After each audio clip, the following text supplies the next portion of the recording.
Tubaaniriza ku Highfield Think Tank TV Kasoma Farouk of Uganda. Leero tugenda kulaba the rise of the civil rights movement in USA. Tugamba nti civil rights movement in USA yaleetebwa abasajja ab'amaanyi nga Martin Luther ne Malcolm X. N'ensonga ki ezaleetera the rise of the civil rights movement in USA? Nga kino kye movement ey'amaanyi eyalwanirira eddembe lya Black Americans. Ekisooka long term structural inequality. Tugamba legacy of slavery and segregation. Tugamba wadde slave trade yali avuddewo oluvannyuma lwa American Civil War, racial inequality yo yagenda mu maaso. Waliwo kye tuyita Jim Crow laws, zino za institutionalizing discrimination in education, transport and public life. Nti abaddugavu bayisibwa bubi mu byenjigiriza, mu transport ne public life. Kino kya creatinga deep frustration era ne kireeta foundation for resistance. Nti abasajja nga Martin Luther ne Malcolm X babeesinga ku ekyo okumatiza abantu baveeyo balwanirire eddembe lyabwe. Ekirala political disenfranchisement.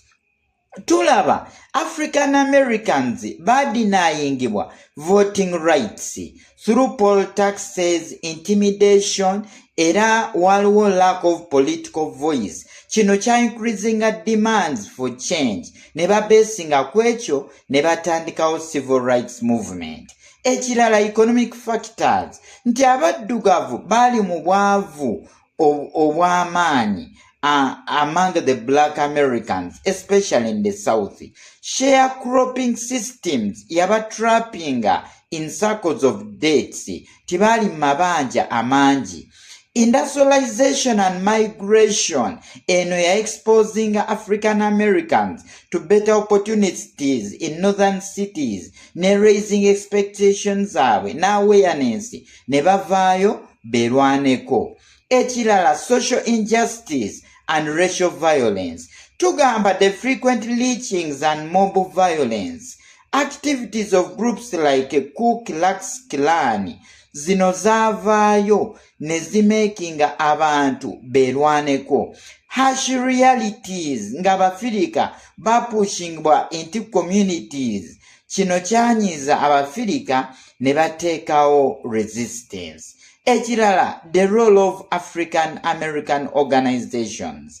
Organizations nga NASPO za challenging segregation mu kooti era ne zimobilizing abantu okuvaayo okwerwanako.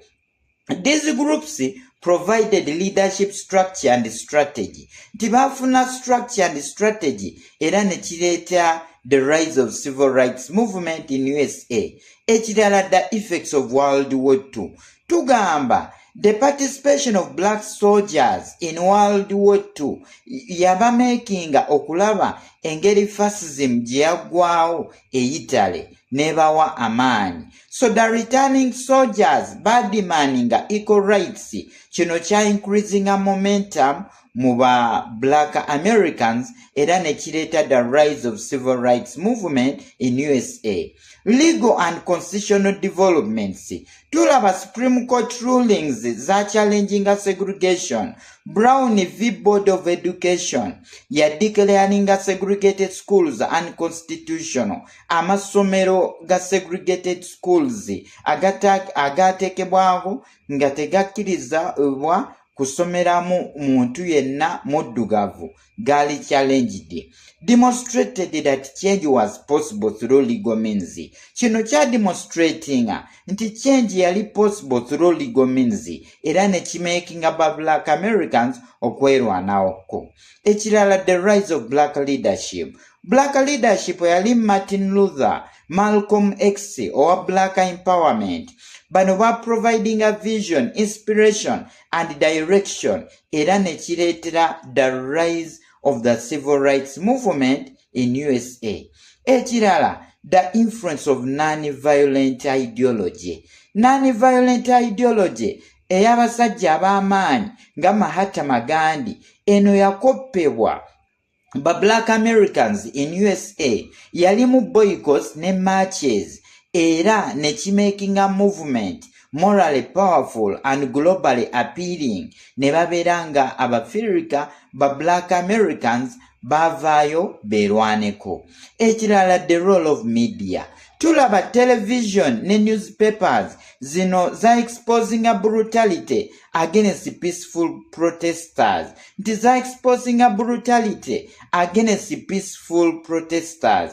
Era ne generating a national sympathy and international criticism. Kino kyanyiza abantu bangi nga balaba omuddugavu yali atulugunyizibwamu era ne basupporting the rise of the civil rights movement in USA ne bavaayo ne beerwanako.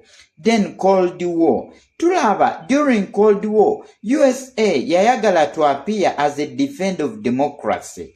Tulaba racial discrimination undermined its global image.